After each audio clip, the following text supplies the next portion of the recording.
Présentation d'un programme interactif en Flash où il est question de diamants aztèques. D'après une étude web en lien cliquable ici. Diamants d'ordre 1, d'ordre 2, d'ordre 3, d'ordre 5, aztèques en référence aux cultures en terrasse. Alors il s'agit de paver ces diamants avec des dominos qui peut être horizontal ou vertical. Pour distinguer quatre sortes, on a du bleu foncé, du bleu clair, du rouge foncé et du rouge clair, disons. Les bleus sont horizontaux, les rouges verticaux. Alors il y a deux façons de paver le diamant d'ordre 1 et 8 façons de paver le diamant d'ordre 2. Comment? Eh bien, on va préciser.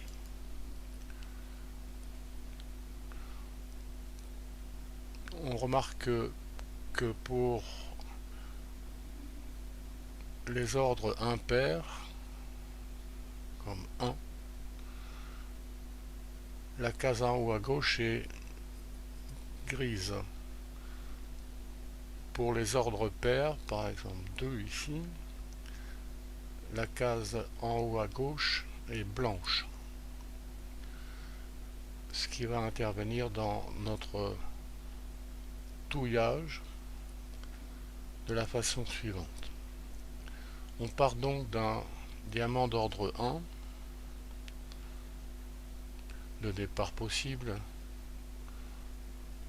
en bleu et l'autre en rouge. On voit apparaître une cellule active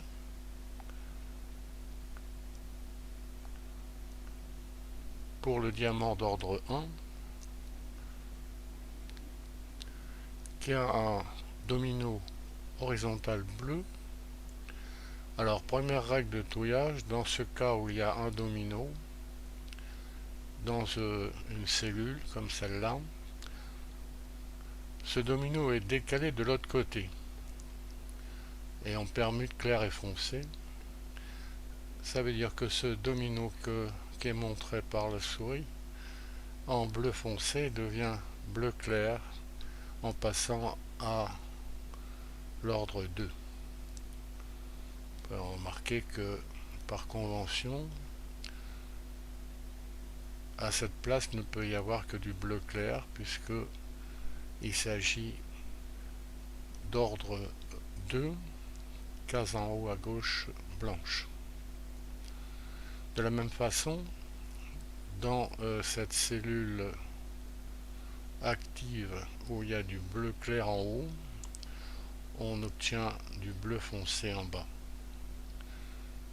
Même technique pour les autres cellules actives du diamant d'ordre 1.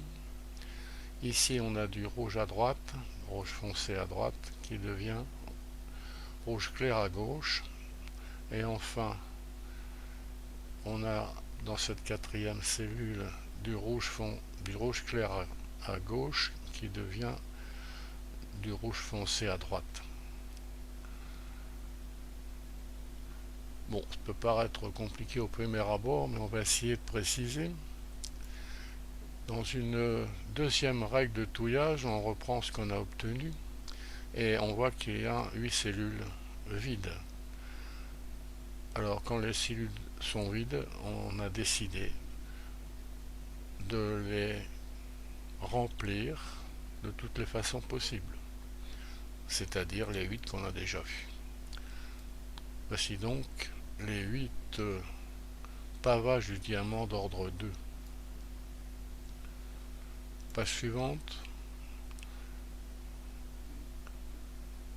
On part d'un diamant d'ordre 2, celui-là, et on montre qu'on peut lui associer, construire à partir de celui-là 8 autres, de diamants d'ordre 3.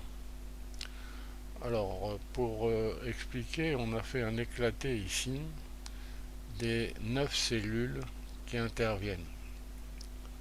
1, 2, 3, 4, 5, 6, 7, 8, 9. Ici, en haut, on a du bleu clair en bas qui va se transformer en bleu foncé en haut. Alors c'est la règle 1. Quand il y a un domino dans une cellule active, il est décalé de l'autre côté de cette cellule en permutant clair et foncé.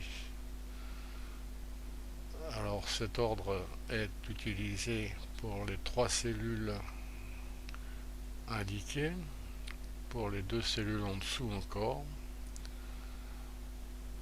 Bon, on peut arrêter la vidéo pour mieux voir. Enfin, une deuxième règle de touillage,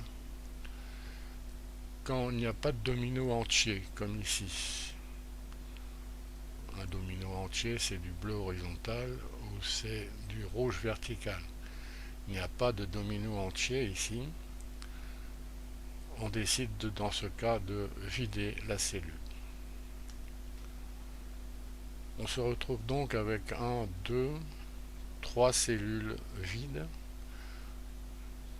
et on peut les remplir de toutes les façons possibles. Il y en a 8 qu'on voit en cliquant sur ce bouton. Premier résultat, deuxième, troisième, quatrième, cinquième, sixième, septième, huitième. Donc il y a 8 pavages d'ordre 3 qui sont associés à ce pavage d'ordre 2. Comme il y a 8 pavages d'ordre 2, il y a 64 pavages d'ordre 3. Alors le nombre de pavages augmente très rapidement avec l'ordre, comme on va pouvoir voir. Alors l'algorithme de touillage qu'on va utiliser dans la suite, consiste à choisir l'un des 8 pavages au hasard, et c'est de l'équiprobabilité. Exemple avec l'ordre 10. Voilà les étapes successives de l'exécution de l'algorithme de touillage. Alors pour les amateurs, le nombre de pavages est considérable. C'est 2 à la puissance n par n plus 1 divisé par 2. Ici 2 puissance 55 pavages. Une remarque, il semble que les couleurs unies s'accumulent vers les sommets. Alors est-ce l'effet du hasard? Bien, on va aller jusqu'à l'ordre 100 pour voir ce qui se passe à ce niveau.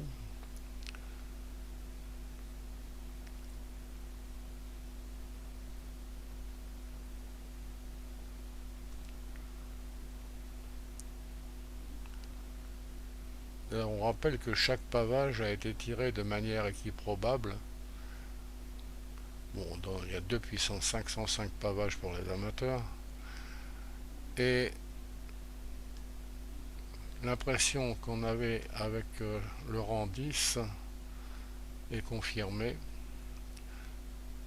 Il y a un cercle inscrit dans ce carré, à l'extérieur duquel on a du bleu clair, bleu foncé, rouge clair, rouge foncé, qui semble geler dans le même sens, alors qu'à l'intérieur, le désordre règne apparemment. Alors c'est une curiosité. Est-ce que le hasard fait bien les choses? Ben, c'est une question qu'on laissera poser. La réponse est qu'il y a une réponse, il y a une justification mathématique, mais on ne la donnera pas ici. Alors ce programme interactif peut être utilisé en cliquant sur le lien qui est sous la vidéo. Cette vidéo peut être utilisée seule, bien sûr.